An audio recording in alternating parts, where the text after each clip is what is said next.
The first lecture gave you a theoretical background, the second lecture gave you the knowledge which are required for solving the numerical problems, and this lecture will give you an idea how different topics of different units are merged together to form some tricky questions. The first topic is how to determine gain margin and phase margin from root locus. You might already know the exact definition of gain margin as we have studied that in the previous unit only. The gain margin here is defined as a factor by which the gain factor k can be multiplied before the closed loop system reaches to the verge of instability. The gain margin is equal to value of gain factor k at marginal stability divided by design value of k, where marginal stability is represented by j omega axis in S-plane. If the root locus does not cross the stability boundary, then the gain margin will be infinite. To determine the phase margin for a given system for a given value of k, first we have to locate a point on the imaginary axis of the root locus such that the magnitude of the open loop transfer function at that angular frequency is equal to 1.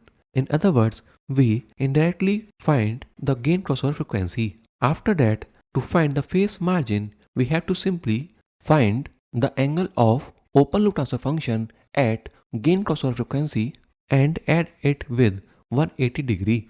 Now, the second topic is what if we have to find the damping ratio from a root locus, or we are supposed to find the gain factor k required to give a specified damping ratio for a system which can be easily determined from the root locus by drawing a line from the origin at an angle of plus minus theta with the negative real axis where cos theta is equal to damping ratio. Suppose that we are having a root locus as shown in the figure. We also know the closed loop transfer function formula and the characteristic equation which is used to form the root locus.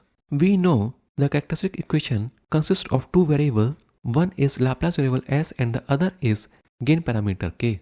Assuming the zeta is provided, we can find theta also, and after that we can put the value of complex poles of closed loop transfer function s1 and s2 in the form of minus x plus minus j x tan theta.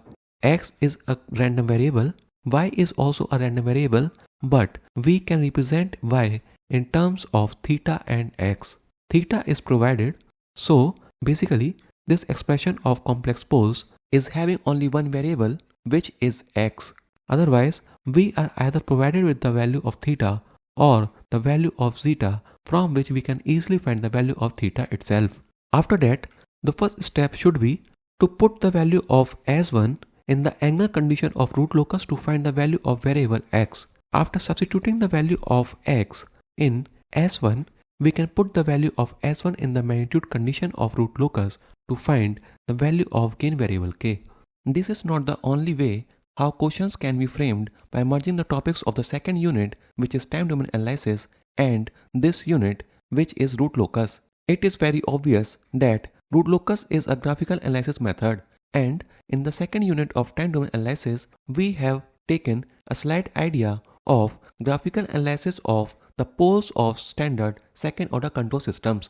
So, both these topics are related to graph only. Therefore, it is very easy to combine these two topics to form some tricky questions. Many theoretical questions can also be framed from these topics.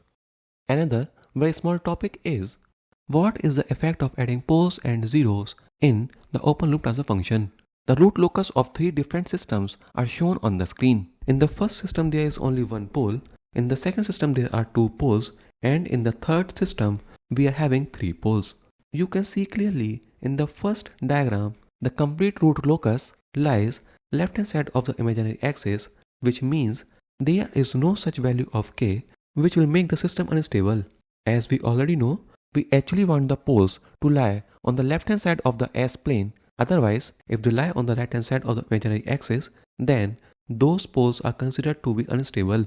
Similarly, in the second diagram also there is no such value of k which will make the poles of the closed loop transfer function move towards the right hand side of the S-plane. But if we have to compare the relative stability, then obviously the system in case 2 is relatively less stable because the root locus is closer to the imaginary axis. Now if we consider the case 3, then clearly we can say there are values of k which will make the root locus move towards the right hand side of the imaginary axis, which means for some value of k, the poles of the closed loop transfer function will lie on the right hand side of the imaginary axis, making the system unstable.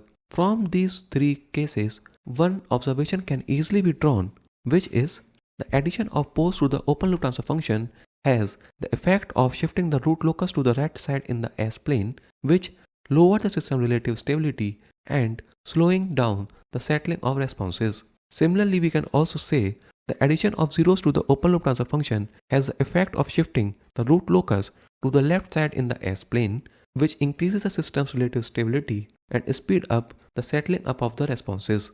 Now we will see some basic things about the complementary root locus, which is sometimes referred as inverse root locus. The magnitude condition is exactly same as of a normal root locus. However, there is a slight difference in the angle condition. Here, the angle is equal to plus minus 2q into 180 degree. I will not be wasting your time trying to teach you the same points which I have already taught you, as most of the rules are exactly same of a normal root locus. For the three rules which are shown on the screen, the only difference comes in the rule number 3, which is highlighted with red color. The thing is, in the normal root locus, in place of even, there was odd. The complete rule is a point on the real axis lies on the complementary root locus if the number of open loop poles plus zeros to the right side of this point is even. The formula for the angle of asymptotes slightly changes and is equal to 2q into 180 degree divided by the number of open loop poles minus the number of open loop zeros. The formula for centroid remains the same. All the theory regarding the breakaway points also remains the same. The formula for angle of departure changes slightly and is equal to only the net angle contribution provided by all other open loop poles and zeros. Similarly, the angle of arrival is equal to minus net angle contribution at any pole because of all other open loop poles and zeros. You can clearly observe that there are so many similarities between a root locus and complementary root locus.